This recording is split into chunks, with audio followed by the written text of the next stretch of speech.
Hello everyone, welcome back to Cluster B Milkshake. I am your host along with support puppet Mr. Chicken. Yes, you haven't seen his legs in a while. Today we're going to talk about why narcissists can't find peace. You will hear a lot of your people out there saying that they want peace. They want their other partner to bring them peace. Peace is an inside job. And if you do not know how to bring peace to yourself, you are going to create chaos and project that onto others. You're going to believe that it's other people that are causing your chaos. You can also be attracted to chaotic type people.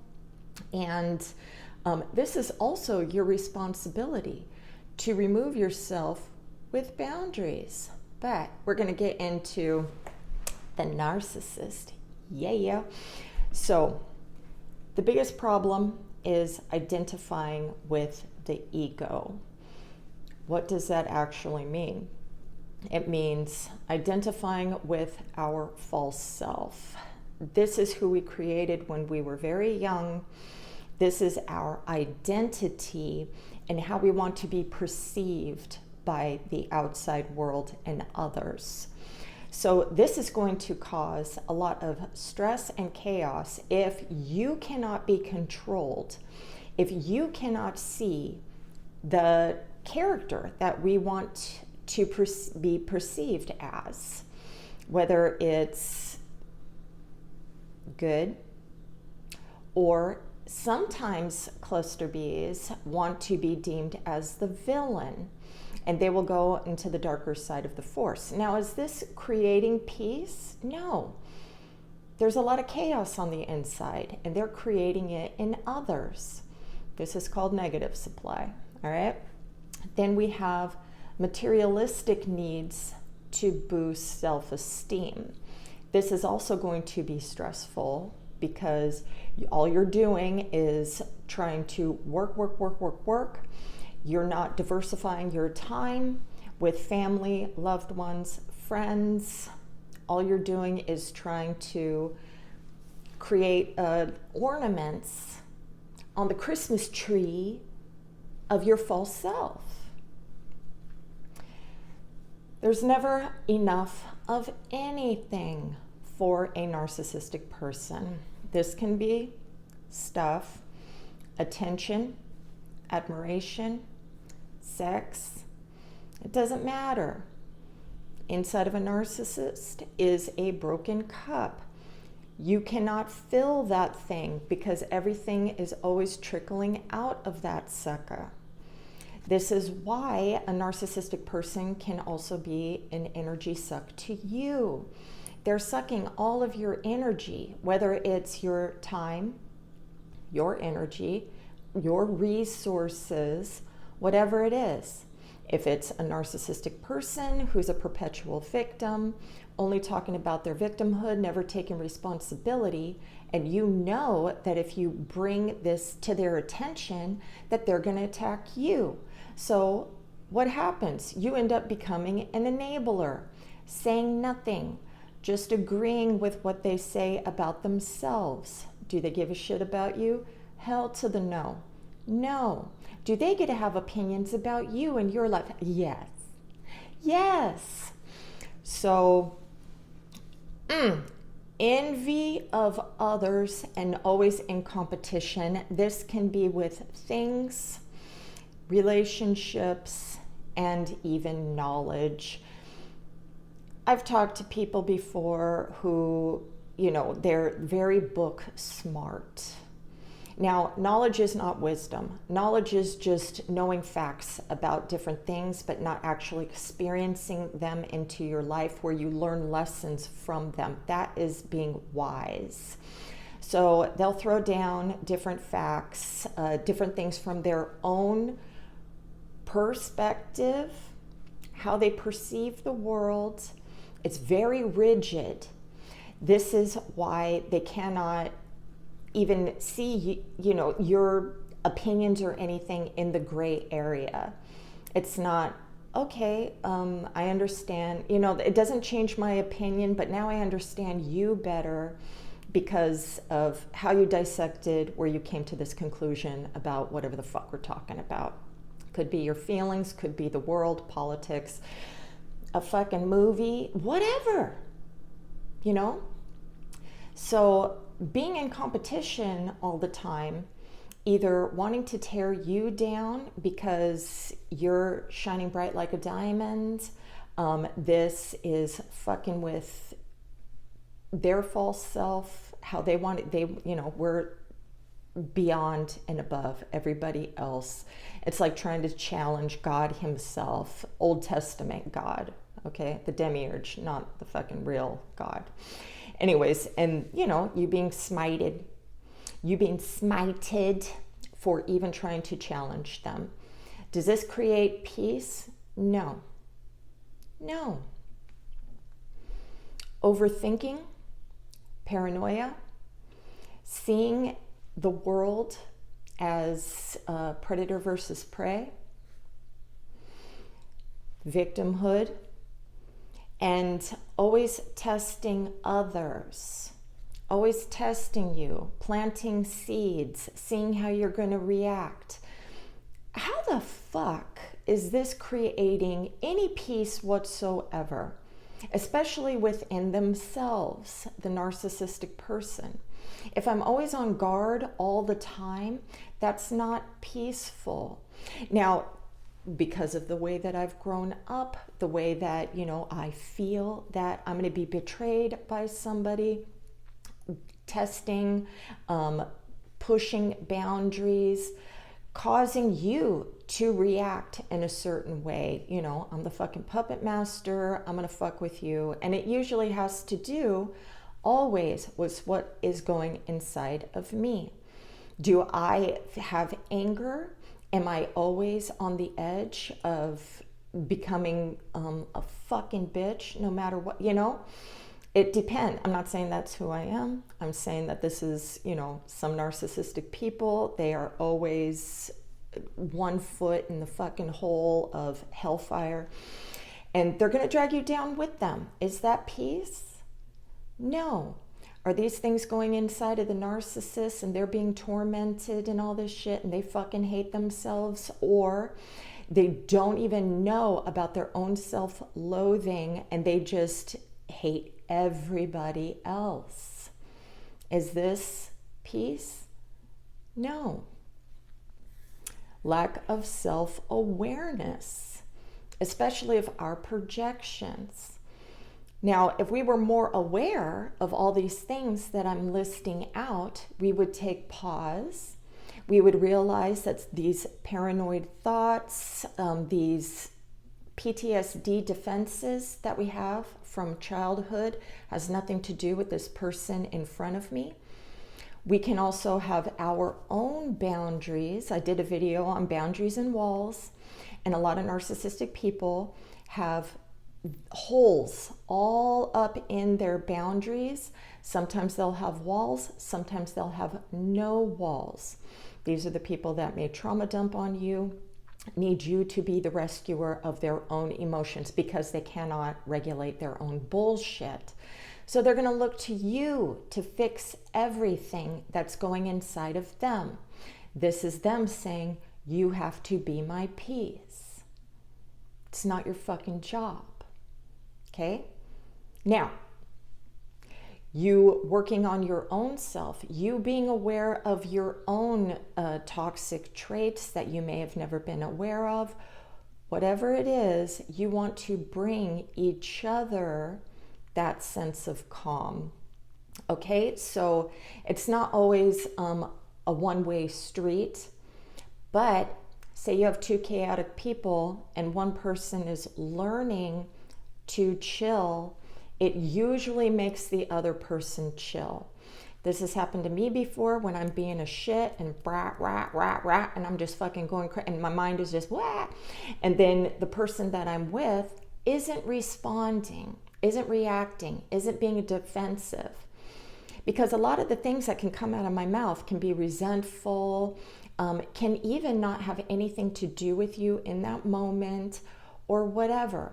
I'm just looking for somebody to fight with, okay? I'm fighting with myself, basically. And if you don't respond, the fire dies out.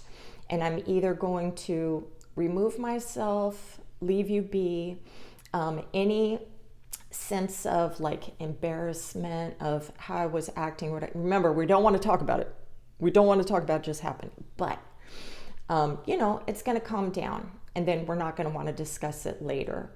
And if you're cool with not discussing it later with a narcissistic person, you're going to get along a lot better. Is this a healthy relationship? No. You're not learning to take care of each other. You're not curious about each other's minds, how the other one thinks. You're not trying to be a better person in the relationship for the other person. And when I say be a better person, I'm talking about this person's your cheerleader. And every goal that you have or whatever, they want to boost you up and help you achieve. They're not going to tear you down. They're not going to want you to change, as in become super codependent, a people pleaser, or walking on eggshells. Okay? You're a team. You're a team. This is the fucking fantasy. This is the goddamn unicorn that doesn't exist, okay? But at least there's guidelines for it. 8 Rules of Love by Jay Shetty. Fucking great ass book. I did do a book review on that. All right. Then the need for drama, because peace is boring. And the reason why peace is boring, because we're thinking too much about whether it's ourselves, whether it's our past, whether it's failures, whether it's our procrastination, whether it's our laziness or lack to, do things, whether it's being in peace. We'll also think insecurities and things that maybe our partner, now we make shit up, right? Please read up on cognitive behavioral therapy so you don't fucking do this and destroy your relationships. But if you start pushing all your insecurities outward onto your partner, not just projecting onto your partner and trying to make your partner feel insecure in the relationship because of your own insecurities, but you're also going to close down. You're going to close down. You're not going to feel that you can share anything because you're going to look weak. And in that calm is where the relationship has space to grow. It's pushing through those insecurities. But when you're with a narcissistic person, they have to look strong. They can't look weak. They have to regain that power back after they feel that they're weak. We can even feel vulnerable or, even comparing ourselves to you, other people, and then we have to get back in the power position, and it's usually doing something destructive. So destroying you, and sometimes you'll have a cluster B who completely destroys themselves. Destroying themselves is going to make you, at least we think, it's going to make you fucking be disgusted with us. You're not going to want to be around us anymore. And if you do, if you're a loving partner and you are trying to help us get our shit back together, and we're not going to respect you for that. So pay attention to the push, because when it's a push, push, push, and a rip you down, and they used to be so fucking enmeshed with you with happiness, love, and light, and couldn't get enough of you, and now they want nothing to do with you, that's your sign. You have to take off. I know that it's like you're abandoning your child, but too bad, orphan. Too bad. because they're just going to take you down. Okay? No, Mr. Chicken ain't going to let that happen to you. Okay? He's going to come over, break your phone so you stop fucking texting, motherfucker, to take you back when this person did not see you as the prize. Okay? All right. So, when a narcissistic person needs constant drama in their life to stay away from that calm peace, they're going to need constant excitement. Constant. They will create chaos in others. They need distractions from self-reflection and pain and their fears. They're going to test others to feel safe. And this is because of their trust issues. Number one, I was reading up on trust. And trust is first, number one, you have to be able to trust yourself. And if a narcissistic person who has trust issues because they couldn't trust their parents, they learned that you had to be a lying, deceiving, shady shit to get your needs met, they're not going to be trustworthy themselves. So how are they going to trust you? They're the fucking liars. They're the ones protecting themselves. And it doesn't matter, the why, but you are being lied to and deceived. And they think you think like we do. So we're always going to think that you're lying, and we do not trust you. We do not trust your love.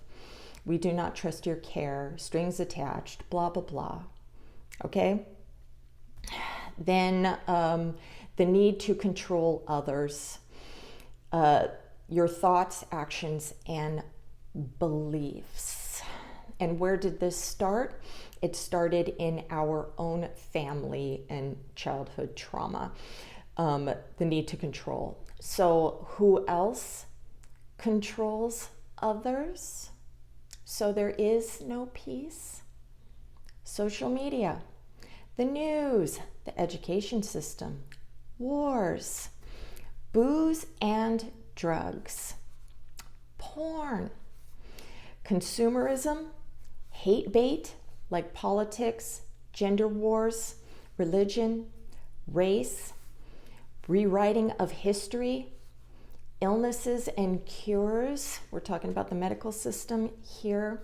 Sports teams even. It keeps you hating another team. All of this is distractions, and you do not find peace. Sure, you find peace in the excitement that your team won, but then it's fucking gone, and you're off to the next distraction, the next thing, the next doom scroll, the next fear bait. So, peace, when you do find peace, when you do deconstruct these things as much as you can, okay? Baby steps. But when you do start to just deconstruct these things, you're less reactive to the outside world. It can be very isolating because you wake up from this nightmare that everything is a bullshit program. We were programmed in childhood. We are programmed by the outside world. So, what do I suggest for you not to be a non-player character? Just reacting to everything and everyone. And I'm talking about narcissists too, because this is what we do. Read the fucking book. Read the book. Read the book. Eckhart Tolle's A New Earth. I did make a video on how to be non-reactive, and it's taken from this book, okay? Please, the more you create peace for yourself, the more you're going to see so much more chaos out there that you're not contributing to. And it's a double-edged sword, because you're like, I gotta stay away from fucking everybody and everything. But you know, and you know, it's isolating. It's isolating. You don't want to even fucking deal. All right. Anyways, leave any comments if you want to add to this. Those that know that they want to have peace, but know how difficult it is to find peace. And you don't get to say it's because of another person. I know a narcissistic person brings chaos into your relationship, but remember, it's up to you to create your own peace, and getting rid of these motherfuckers. Anyone who brings chaos into your life, the fucking non-character players, all right? This is why I understand you calling narcissists demons, because the world is a very evil place. Peace on earth is within you, okay? So I get it. All right, let's not be part of the problem, okay? Have a great day. Namaste.